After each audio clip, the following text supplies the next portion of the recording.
তার দিন শুরু হয় সবার আগে, শেষ হয় সবার পরে।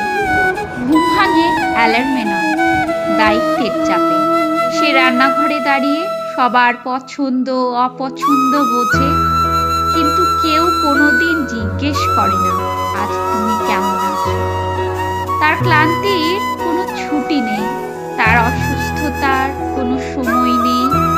জ্বর এলেও রান্না হয়, চোখে জল এলেও সংসার চলে। সে নিজের স্বপ্নগুলোকে আলমারির এক কোণে তুলে রাখে, কারণ সংসারটা তার প্রথম অগ্রাধিকার। কারো প্রশংসা না পেলেও, কারো ধন্যবাদ না শুনলেও সে থেমে যায় না।